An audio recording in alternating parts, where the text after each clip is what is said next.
Hey everyone, I don't know if you've noticed, but I've been doing a lot of collabs with Blackthorn Prod's channels past the game challenge.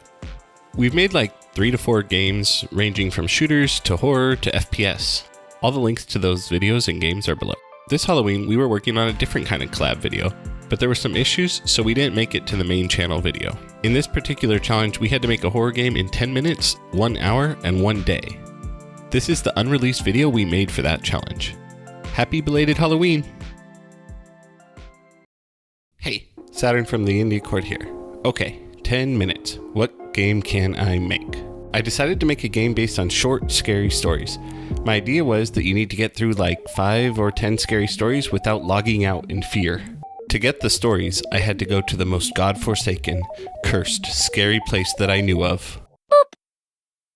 In the end, I only put in 1 story. I just didn't have enough time. I coded like the wind, and I made this little skeleton that moves around when you click, and if you find the red skeleton, he tells you a scary story.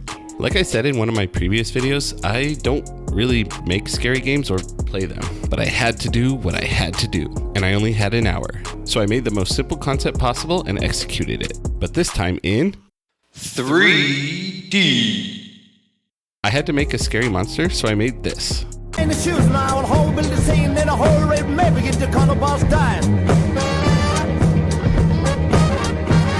I sometimes wonder where it all went wrong. It was scary at one point.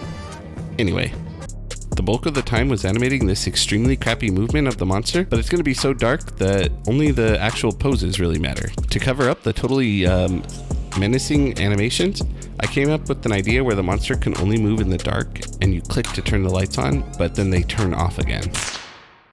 I had 0 time to make assets, so I just used the Unity default scene and abused my post-processing to make it look scary. And to stop the player from spam clicking, it turns the lights off if you click while the lights are already on. I made this lose animation when he gets you, and finally I added voice lines that seemed to fit and used Audacity to spookify it. And put text afterwards to wrap it all up. Done. Here's what we got. Why delay the inevitable?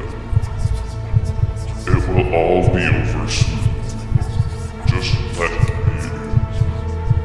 I'm going to make it all go away.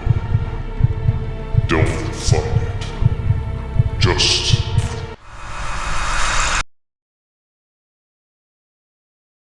Okay, brain, let's do this. 24 hours, what can we make? A game where you're a tiny robot and try to escape a larger robot while the clock's innards are being destroyed.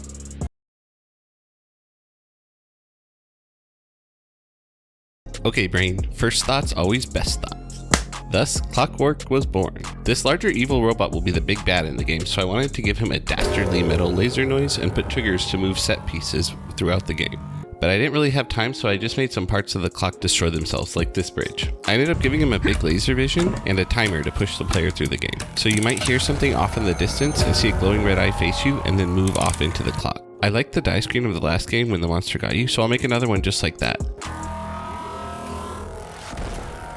Which I copied from a YouTuber, which copied it from Five Nights at Freddy, which copied it from Scary Thing. Probably. Whatever. Finally, I made the Killing the Monster cutscene, where you jump off the clock and enter a cutscene and unplug him. I'm very proud of the 10-minute, hour, and 24-hour game, but I'm even more proud of our new game. That's right, it's a plug, baby! Wishlist our latest release, Monster Path. It's a JRPG roguelike crossover, and it's out on Steam now. Bye-bye!